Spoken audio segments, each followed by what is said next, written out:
Canonicidad de los libros bíblicos.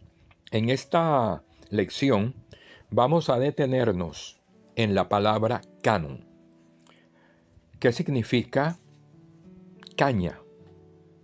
En la literatura eclesiástica, la palabra canon fue empleada por los primeros padres de la Iglesia para significar la norma de fe y de verdad.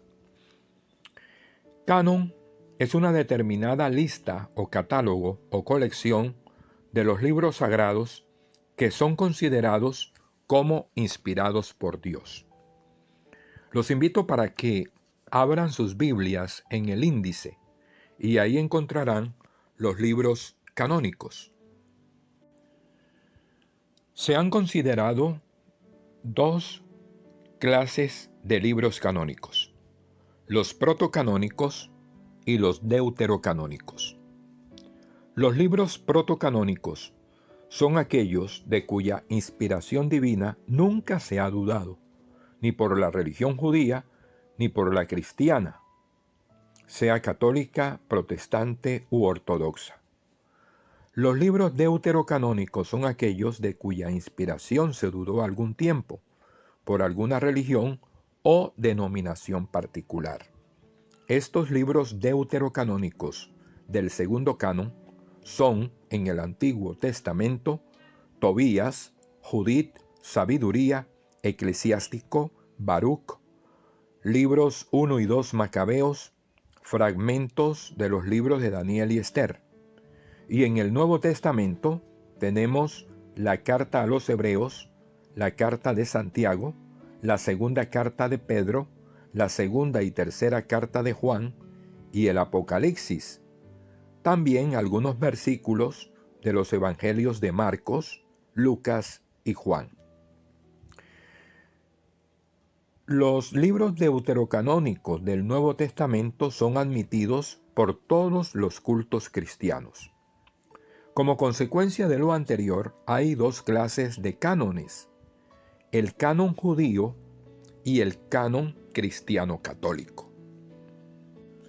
Presten por favor mucha atención a este tema que vamos a desarrollar, porque es fundamental para poder comprender algunos otros temas posteriores. El canon judío se subdividió en otros dos: el canon palestinense y el canon alejandrino. El canon palestinense es el canon que comprende 39 libros en el Antiguo Testamento. La fecha en que se formó este canon, hay quienes afirman que fue en tiempo de los profetas Esdras y Nehemías, año 445 a.C. Y hay otros que aseguran que fue hacia el año 90 después de Cristo, en el sínodo de Jamnia, nuevo centro espiritual después de la destrucción de Jerusalén. En cuanto al canon alejandrino, podemos decir lo siguiente: este canon es empleado por los judíos helénicos o de la diáspora. Comprendía todos los libros del Antiguo Testamento, incluidos los deuterocanónicos. El canon alejandrino es usado por todos los judíos que andaban por el mundo griego. Y podríamos nosotros afirmar, sin lugar a equivocarnos, que el canon alejandrino fue usado por la versión de los 70, compuesta hacia el año 300-130 antes de Cristo. Entonces, el canon judío se dividió en canon palestinense, Antiguo Testamento, 39 libros, Nuevo Testamento, 27 libros, para un total de 66 libros. Este canon palestinense es el que usa la Iglesia de la Reforma. Y el canon judío alejandrino, Antiguo Testamento, contiene 46 libros y el Nuevo Testamento contiene 27 libros para un total de 73 libros.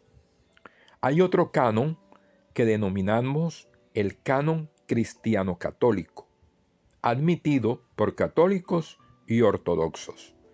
Es la colección de los 46 libros del canon alejandrino completados por los 27 del Nuevo Testamento. Son pues 73 en total, conforme a la decisión oficial reconocida por el Concilio de Hipona en el año 383 y confirmada más tarde por el Concilio de Trento en 1546. Ya dijimos que el canon cristiano católico, tal como hoy lo aceptamos, son 73 libros. Este canon lo usaron los primeros cristianos. Lo usó Jesús, quien en la Escritura, según la versión de los 70, él cita varios textos de este canon alejandrino. Tenemos, por ejemplo, algunas citas bíblicas donde Jesús usa los libros deuterocanónicos.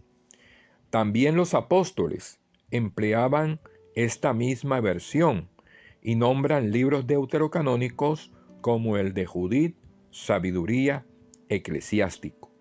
La iglesia primitiva aceptó también esa traducción de los 70. Pero hay otros libros que llamamos los libros apócrifos.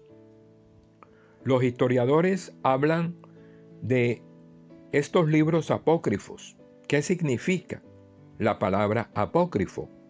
Es una voz griega que se traduce por oculto, escondido. En sentido bíblico, decimos que un libro es apócrifo cuando su canonicidad es incierta, porque está oculta, razón por la cual no ha sido admitido como canónico. Los libros apócrifos del Antiguo Testamento se deben en parte al deseo de agregar a la ley nuevas tradiciones. Los entendidos citan los siguientes libros apócrifos del Antiguo Testamento. Tenemos, por ejemplo, el libro de los Jubileos, los libros 3 y 4 de Esdras, la oración de Manasés, 3 y 4 de los Macabeos, los Salmos y las Odas de Salomón, el libro de Enoc, etcétera, etcétera. Y del Nuevo Testamento tenemos como apócrifos el protoevangelio de Santiago, el tránsito de María, las actas de Pablo, el evangelio según los hebreos, la carta de nuestro Señor Jesucristo a Adgaro.